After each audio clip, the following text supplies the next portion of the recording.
Bueno, creo que hoy partimos de un escenario tremendamente común. Un escenario muy familiar para cualquier persona que alguna vez haya intentado mejorar su salud cardiometabólica.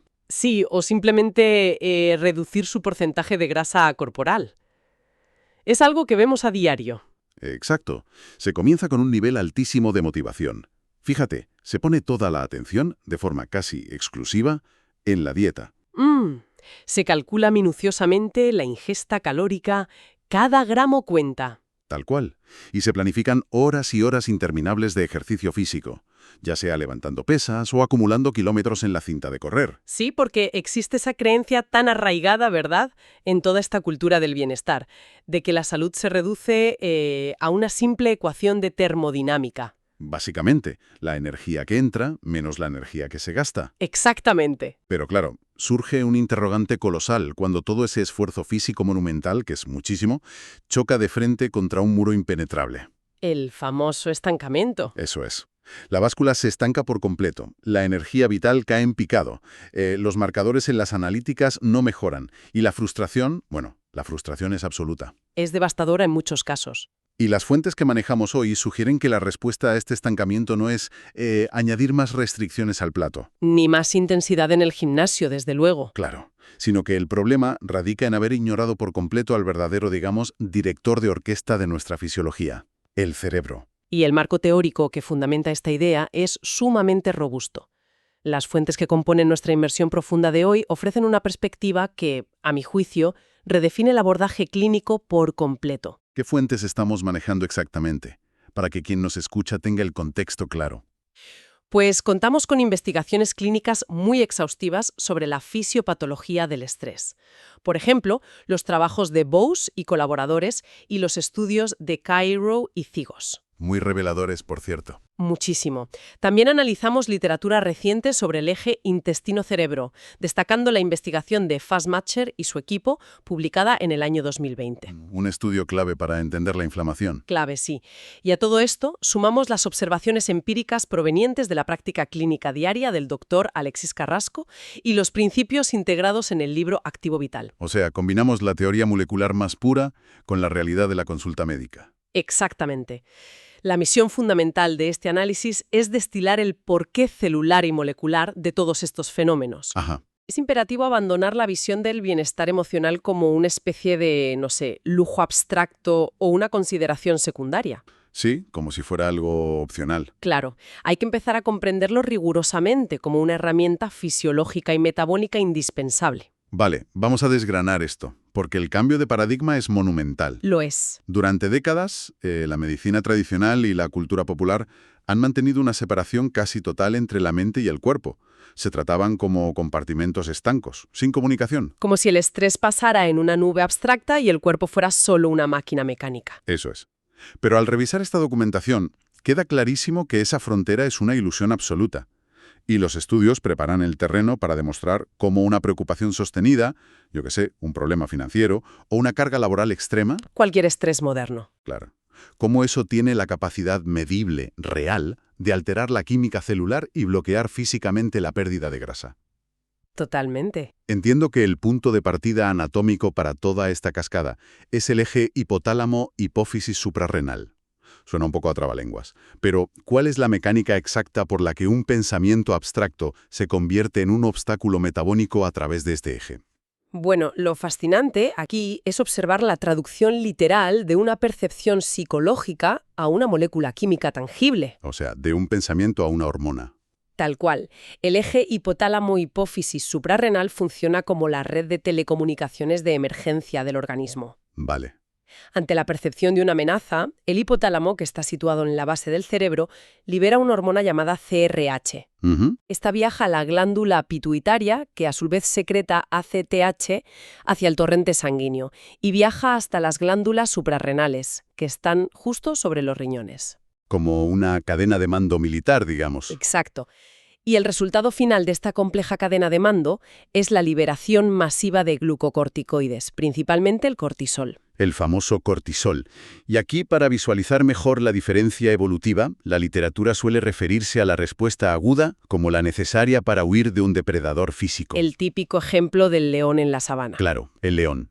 Pero asumiendo que el público que sigue esta inversión ya domina esa distinción básica entre el león y el estrés moderno, me pregunto qué ocurre a nivel intracelular. Ahí es donde está la clave del problema. Porque si alguien se enfrenta a meses de ansiedad por el trabajo o privación de sueño, el cuerpo interpreta un peligro inminente pero a largo plazo. Exactamente. Y las fuentes mencionan dos consecuencias devastadoras de esta sobreexposición constante al cortisol.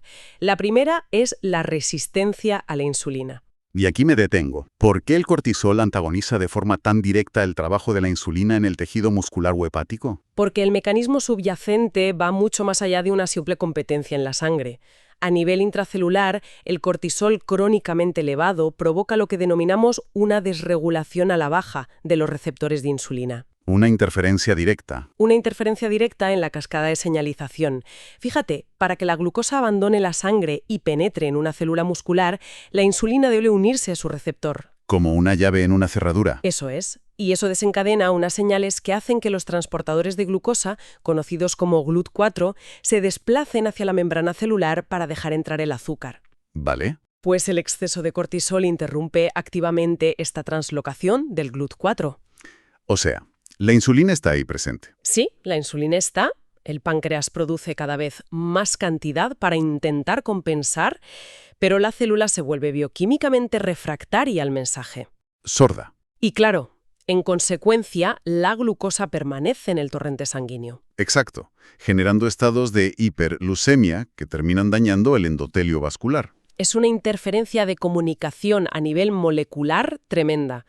El cuerpo tiene el combustible disponible, pero las células no pueden utilizarlo por un bloqueo que en última instancia está dictado por el cerebro. Así es. Y si el tejido muscular no puede absorber esa glucosa, el organismo tiene que hacer algo con todo ese exceso de energía circulante. Tiene que guardarla en alguna parte. Y aquí es donde los textos introducen la segunda consecuencia devastadora: la acumulación de grasa visceral. Sí, la grasa abdominal. ¿Qué hace que el cortisol dirija el almacenamiento de lípidos específicamente hacia el abdomen, alrededor de los órganos internos, en lugar de distribuirlo como grasa subcutánea normal por el cuerpo? La respuesta reside en la densidad de los receptores. El tejido adiposo visceral, es decir, el que rodea órganos vitales como el hígado, el páncreas, los intestinos, Sí. posee una concentración significativamente mayor de receptores de glucocorticoides en comparación con la grasa subcutánea. O sea, es como un imán para el cortisol. Exacto. Cuando los niveles de cortisol son crónicamente altos, esta hormona se une de forma preferente a estos receptores abdominales y promueve la hipertrofia de los adipocitos en esa región específica. Claro, y desde un punto de vista evolutivo, supongo que esto no es casualidad. Para nada. Evolutivamente, la grasa visceral proporciona un acceso rápido a la energía hepática para sostener una respuesta de supervivencia a largo plazo. Tiene todo el sentido. Pero el gran inconveniente contemporáneo es que este tejido adiposo visceral no es un almacén inactivo. No es un simple saco de energía. No. Es un órgano endocrino altamente reactivo.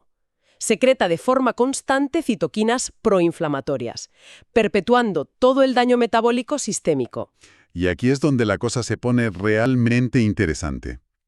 Porque las fuentes no se detienen en el cortisol, el páncreas y el tejido adiposo. No, van un paso más allá. Llevan el impacto del estrés emocional directamente al tracto digestivo. Y aquí entra el estudio de Fassmayer y colaboradores del año 2020, Un estudio fundamental. que profundizan el eje intestino-cerebro, un tema que literalmente está revolucionando la gastroenterología. He leído en estos textos sobre el aumento de la permeabilidad intestinal, pero para quienes intentan conectar los puntos biológicos en casa. Sí. ¿Cuál es el mecanismo exacto por el que un estado de ansiedad mantenida altera físicamente la estructura de la barrera intestinal? Es una interacción profundamente intrincada. Fíjate, el estrés crónico y esa elevación del cortisol modulan directamente la composición de la microbiota intestinal. Desencadenando disbiosis, ¿no? Disbiosis, exacto. Pero además, el estrés impacta de lleno en las llamadas uniones estrechas celulares. ¿Vale? El epitelio intestinal es una capa finísima de una sola célula de grosor. Y estas células están pegadas entre sí por complejos proteicos que actúan como aduanas altamente selectivas. Como controles de seguridad. Eso es, controles regulados en gran parte por una proteína llamada zonulina. Pues bien, bajo la influencia del estrés crónico prolongado, la expresión de zonulina aumenta. ¿Y qué provoca eso? Provoca que estas uniones estrechas se relajen, se abran. Esto genera una permeabilidad patológica, el famoso intestino permeable. Claro, las puertas de la aduana se quedan abiertas. Exacto. Y entonces moléculas de gran tamaño, fragmentos de proteínas sin digerir e incluso componentes estructurales de las bacterias, Madre mía. como los lipopolisacáridos, que deberían permanecer en el lumen intestinal, logran filtrarse hacia la circulación sistémica. Esa filtración directa hacia el torrente sanguíneo suena a una crisis inmunológica inminente. Lo es. Porque si componentes bacterianos como los lipopolisacáridos, los famosos LPS, logran evadir la barrera y entran en contacto con el sistema inmune en la sangre, imagino que la respuesta no será pasiva. No, en absoluto. Los textos hacen hincapié en el concepto de la inflamación sistémica de bajo grado. Cómo reacciona el organismo ante esta invasión constante, microscópica, y cómo se relaciona con enfermedades como la diabetes tipo 2 o la hipertensión. Pues la presencia de estos lipopolisacáridos en la sangre es detectada inmediatamente por los receptores del sistema inmunológico. Los que patrullan la sangre. Exacto, los receptores TLR4 que identifican patrones de patógenos.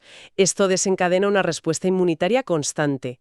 Y ojo, no es la inflamación aguda y dolorosa de un esguince. No se te hincha el tobillo. Alfa o la interleucina 6 de forma sostenida en el tiempo. Y ese cóctel inflamatorio circulando por todo el cuerpo. Empeora directamente la resistencia a la insulina de la que hablábamos antes. Claro. Daña la flexibilidad de los vasos sanguíneos promoviendo la hipertensión y crea el entorno perfecto para el depósito de placas ateroscleróticas. En definitiva, un ciclo de degradación metabólica que tiene su origen absoluto en el eje intestino-cerebro desregulado por el estrés. Totalmente. Resulta sobrecogedor observar cómo toda esta teoría bioquímica y molecular encaja milimétricamente. Sí. Sin embargo, para no quedarnos únicamente en estudios publicados y placas de Petri, los documentos integran la realidad de la trinchera clínica a través del Dr. Alexis Carrasco. Una aportación inestimable, desde luego. Porque nos traslada a la complejidad de pacientes reales. En los textos, el Dr. Carrasco describe patrones muy consistentes en personas que acuden a la consulta buscando revertir problemas puramente metabólicos. Las observaciones de Carrasco son fundamentales para anclar los datos en la práctica médica diaria. Él documenta con muchísimo rigor que una proporción enorme de los pacientes que solicitan ayuda por obesidad resistente o descontrol glucémico Sí. presentan simultáneamente datos clínicos muy claros de trastornos de ansiedad o cuadros depresivos crónicos. Y la observación crucial aquí no es que simplemente coexistan ambas cosas. Para nada, el reconocimiento vital es que la alteración emocional no es un simple subproducto de tener exceso de peso o mala salud. No es que estén tristes por estar enfermos. Exacto. Por el contrario, la inestabilidad emocional y la hiperactivación nerviosa actúan como agentes causales directos. Son los que sabotean el tratamiento. Sabotean cualquier intervención nutricional o farmacológica convencional, sí. Esa distinción lo cambia absolutamente todo.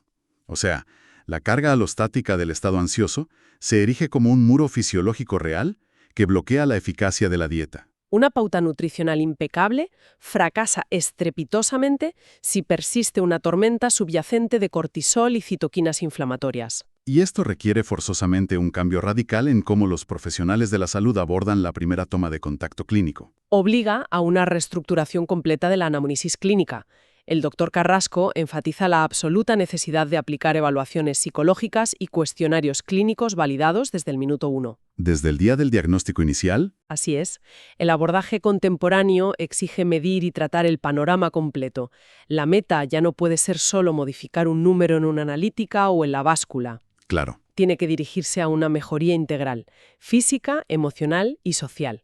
Los textos condensan este cambio en una cita que merece toda nuestra atención. Dice, no hay verdadera salud metabólica sin salud mental. No hay verdadera salud metabólica sin salud mental. Es una afirmación rotunda que derriba décadas de siglos de la medicina. Totalmente. Entonces, llegados a este punto, ¿qué significa todo esto a nivel de intervención práctica? Porque si la hiperactivación del estrés genera hiperglucemia, altera la microbiota y da inflamación. La conclusión es clara. La conclusión inevitable es que gestionar el sistema nervioso autónomo es, a efectos funcionales, un tratamiento metabólico. De primer orden. Es hackear la fisiología a través de la regulación mental. Exacta. Y los estudios de Bose, de Cairo y Chigos señalan pautas muy específicas. Vamos a verlas. Sí, la evidencia empírica respalda intervenciones muy concretas. Estas investigaciones demuestran que aplicar de forma sostenida estrategias de regulación emocional reduce cuantificablemente la hemoglobina glicosilada Y mejora la sensibilidad a la insulina, claro. y atenúa los marcadores inflamatorios.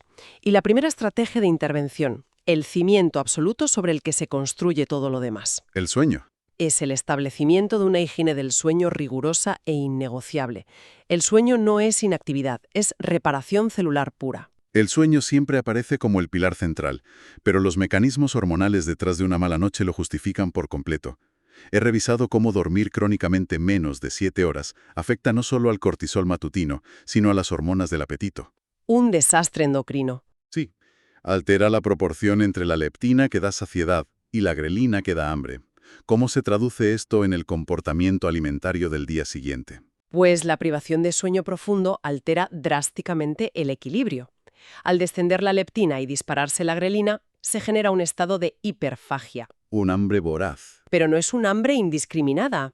El organismo desarrolla una apetencia neurobiológica específica por alimentos de alta densidad calórica. Azúcares y grasas, claro. Exacto, en un intento de obtener energía rápida frente al supuesto estado de emergencia. Por eso, optimizar el sueño profundo debe prescribirse con la misma seriedad que un fármaco. Es donde se restaura la homeostasis metabólica. Entendido el papel crucial del sueño, los textos también abordan prácticas que tradicionalmente se veían fuera del ámbito médico, pero que hoy tienen un respaldo neurobiológico brutal. Me refiero a la respiración diafragmática y el mindfulness. Esenciales. Para alguien con un perfil analítico que pueda pensar, bueno, estos son meros ejercicios de relajación pasiva, me gustaría profundizar en la mecánica pura. Los documentos hablan del impacto físico directo sobre el nervio vago y el sistema nervioso parasimpático. Sí, vamos a la biología pura. ¿Qué ocurre bioquímicamente cuando reduces la frecuencia respiratoria y usas el diafragma? La mecánica respiratoria diafragmática ejerce un efecto estimulante directo sobre los mecanorreceptores en la cavidad torácica. ¿Vale? Esto incrementa el tono del nervio vago, que es el conducto principal del sistema nervioso parasimpático. Al aumentar su activación, se libera acetilcolina Un neurotransmisor. y actúa como un freno fisiológico potente. Ralentiza la frecuencia cardíaca, reduce la presión arterial y envía señales inhibitorias al hipotálamo. Ah, claro, apaga la cascada. Suprime la cascada de CRH y ACTH, cerrando el grifo del cortisol en las glándulas suprarrenales. Es pura anatomía, forzando al cuerpo a pasar de la alerta a la regeneración celular. Es decir, la respiración controlada es literalmente un interruptor maestro que apaga el circuito de emergencia desde la base neurológica. Así de contundente. Increíble. Y además de esta modulación vagal, las fuentes hacen muchísimo hincapié en el movimiento consciente. Y creo que es vital hacer una distinción aquí, porque la recomendación tradicional siempre ha sido, si tienes sobrepeso, machácate a hacer ejercicio. Un error garrafal en muchos contextos. Porque los textos advierten que añadir entrenamientos extenuantes a un cuerpo ya estresado puede elevar aún más el cortisol y empeorar la resistencia a la insulina. El concepto de carga alostática es clave aquí. Sí, la carga alostática hace referencia al desgaste físico progresivo que sufre el cuerpo al intentar adaptarse continuamente al estrés crónico. Vale. Un organismo con una carga alostática alta ya tiene su capacidad de recuperación mermada. Someterlo a rutinas de muy alta intensidad sin recuperación solo añade daño estructural e inflamación. Es echar leña al fuego. Exacto. Por eso las fuentes recomiendan transicionar hacia actividades de movimiento consciente, caminatas por la naturaleza, yoga, movilidad articular. Que entiendo que tienen otros beneficios bioquímicos. Sí, induce la liberación de factores neurotróficos derivados del cerebro, el famoso BDNF, y promueven flexibilidad metabólica sin detonar la respuesta simpática de huida. Reducir esa carga alostática mediante actividad moderada da el espacio para que el sistema se repare. No obstante, las conclusiones advierten que a veces no basta con la voluntad individual. El entorno moderno es implacable. Claro. A menudo la fisiología requiere soporte exógeno. Los textos mencionan optimizar micronutrientes, meditación guiada y, de manera muy destacada, la terapia psicológica como pilar indispensable. Es que la terapia cognitivo-conductual debe dejar de verse solo como gestión emocional. Es una auténtica intervención biológica.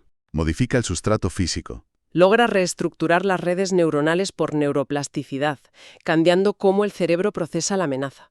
Al alterar esa percepción, se detiene la señalización excesiva al eje del estrés. Y esto, junto a la nutrición que repara el intestino, crea el entorno donde sanar metabólicamente vuelve a ser posible. Es un enfoque de sistemas complejos. Es una visión magistral que unifica disciplinas. Todo lo que hemos examinado dibuja un mapa nítido de cómo opera la biología humana ante las presiones del mundo moderno. Si tuviéramos que destilar el conocimiento de hoy en 3 axiomas, el primero sería que el estrés crónico actúa como motor patológico para la grasa visceral y la resistencia a la insulina. Clarísimo. El segundo, que el eje intestino-cerebro altera la permeabilidad intestinal, detonando esa inflamación sistémica de bajo grado. La raíz de la patología cardiometabólica. Y el tercero, aportado por el doctor Carrasco, resolver la disfunción psicológica y regular el sistema nervioso son pilares terapéuticos no negociables. Modulación vagal, sueño y terapia especializada son requerimientos fisiológicos. Un resumen concluyente y absolutamente necesario. Para finalizar este análisis profundo, surge una reflexión muy provocadora a partir de la evidencia de hoy. Invita a reevaluar nuestro entorno. A ver. Si la ciencia demuestra que la biología celular reacciona ante un simple correo electrónico fuera de horario laboral o una discusión banal, con la misma cascada inflamatoria que usaría para sobrevivir a un depredador letal, Sí, la misma química. ¿de qué manera se podrían rediseñar hoy mismo las rutinas diarias para enviar deliberadamente señales de seguridad extrema a las propias células? Es la gran pregunta. Es una invitación abierta a auditar el ritmo de vida. Ya no se trata solo de contar macronutrientes, sino de observar y modular esos picos invisibles de tensión. Desactivar conscientemente la alarma antes de que el daño metabólico se instaure. Resulta fundamental promover este nivel de pensamiento crítico basado en la evidencia médica. Y para todas las mentes curiosas que extraen valor de esta disección rigurosa de conceptos, es el momento ideal para recordar que la mejor forma de respaldar esta investigación es calificar el programa en su plataforma preferida. Y suscribirse, por supuesto. Claro, suscribirse. Esos simples gestos sostienen y expanden el alcance de la divulgación. Calificar este espacio y suscribirse tienen un impacto directo para poder seguir trayendo material de este nivel a la audiencia. Así es. De igual forma, y apoyándonos en las fuentes de hoy, para quien desee estructurar un plan de acción real y profundizar en la conexión mente-metabolismo, recomendamos enfáticamente comprar el libro Activo Vital. Una herramienta clave. Constituye una obra de referencia absolutamente necesaria para seguir mejorando en este camino del conocimiento metabólico y emocional. Y con esto damos por finalizado el escrutinio de hoy. La invitación permanente es seguir cultivando la curiosidad y recordar que nutrir la mente es, biológicamente, el paso definitivo para sanar el metabolismo. Hasta el próximo análisis profundo. Hasta la próxima.